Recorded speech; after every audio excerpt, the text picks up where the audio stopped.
Hey there, it's Laura from Hyperstamper. I am back for my next series of 10 journals for the week of, the last week of August. Let's say that's easier.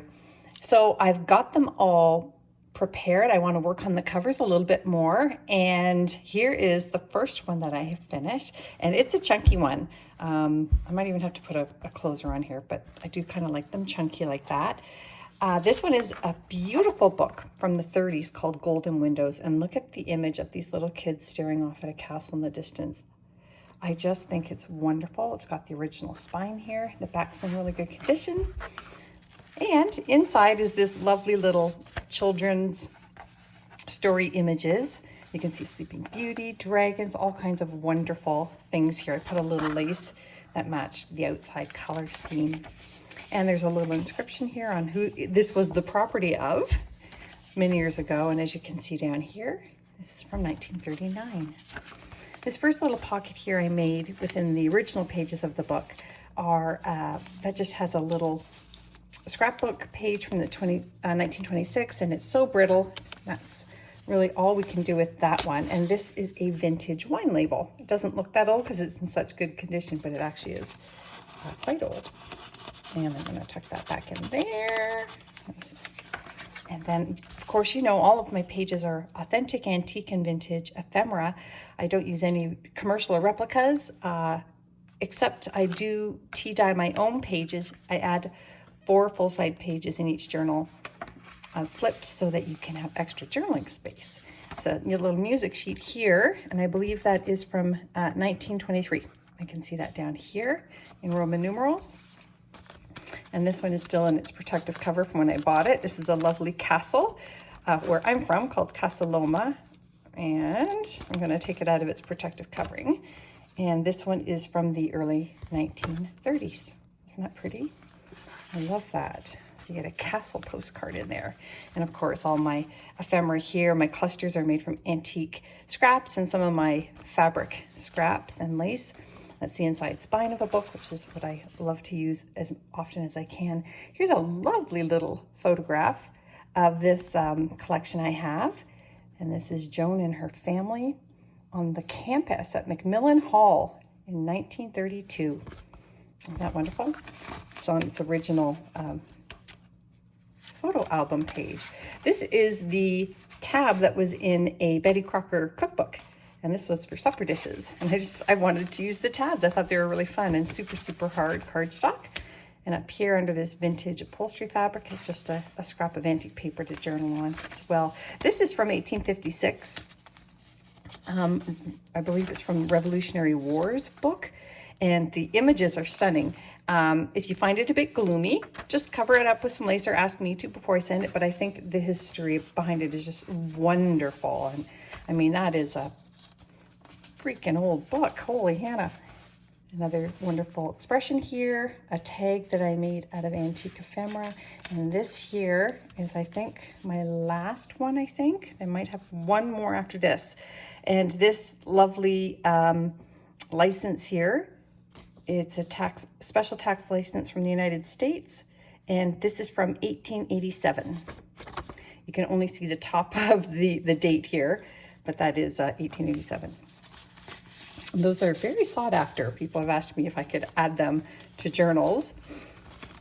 This is a lovely page from a 1950s women's needlecraft magazine. And I love this one, especially for the little deer image here and the farm pattern.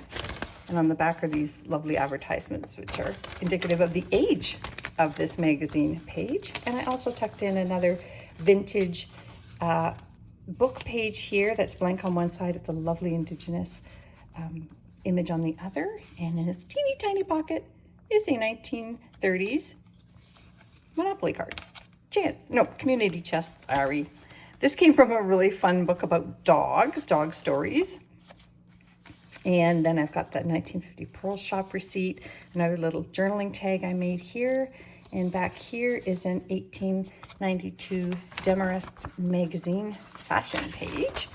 Look at these images. I mean, if you're a digital worker, you could actually turn those into little digital images. They are fantastic. But I think they're so special just the way they are in their original state as they were meant to be. Just a pretty little cluster here with some vintage stamps and a botanicals American Gardens book from the, I want to say the 40s. And this is from the Joyous Travelers, a really hard paper page they had in that book. And just a canasta score sheet that you can journal on both sides there. And this came from that wonderful Polish embroidery book that I showed you in many of my videos from the 1950s. And this is one of the color plates, so it's extremely special to me. And I hope it is to you. Wonderful little train conductor image here. These books, oh, they had such lovely images on every page. And this is from the 1902 book, The Emerald Isle. So you can journal here at the end of the poem. It has this lovely photograph, actually, of the Musgrass Abbey on the front. And in this other little pocket here that I made, I have tucked in just a little journaling page. I thought that was kind of fun. There's the flip side of that page here. I just added some lace where I thought it was pretty. This is a wonderful, giant American roadmap book, and it was just huge, but I was able to use it. This one is from Minnesota, but this is from the 50s. So I just love how they did things in the 50s. Their graphics, their colors, just everything was bright and beautiful. This is from that revolutionary history, no, sorry, the Renaissance, 1937 Renaissance book. And then I have this lovely children's book page here, Hop, Skippy, and Jump. So if you like bunnies, that's a good one. I get a lot of requests for bunnies. This here is very special, and whoever gets this journal is very lucky, because this was, and I did put some glue on the tip of the pin here because it's rusted.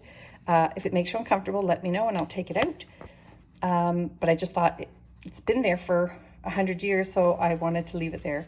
It's just the original receipt that the store owner put with that. Oh, sorry, 1946. Not that old. Well, it's old, but not as old as 100. Almost 80 years old. And yeah, you can journal on that too. Isn't that fun? Oh, and down here's one of those wonderful Watchman's clock faces. I am going through these like cotton candy. It's they're just fantastic, and they've been extremely popular. And I've never seen them before, so I don't know if I can get more, but I'm always going to keep my eyes open for that. This is another lovely image from that Renaissance book. Isn't that pretty? And this is a really fun page from the 1000 Household Hints from the 50s. Actually, some of them I was reading are pretty cool. Here's the other side of that map. Another wonderful antique cluster. I did some hand stamping on my pages. That's a vintage recipe. And this one has brownies and chocolate everything. Love, ooh, yummy. Okay, so you know what? Make some of the recipes from the 50s, and I guarantee you they're going to be just as good as they were back then today. And whoop, I didn't let the glue dry on this one. There's another one of my 1950s bingos cards. This one's in really good condition, so even though it doesn't look old, it really is. And the 1955 Theater Arts magazine here. And this is from a lovely embroidery book, also from the 50s. And I love the images in here on this high gloss paper, which is a big deal. To get a book with high gloss, you pay a little extra for that. And just another children's book page here, and some of the original pages here, and then those wonderful children's images. So I hope you enjoy that. I'm putting this on Etsy momentarily, and if you subscribe, you'll get to see these before they hit Etsy. Thanks, and I'll talk to you soon.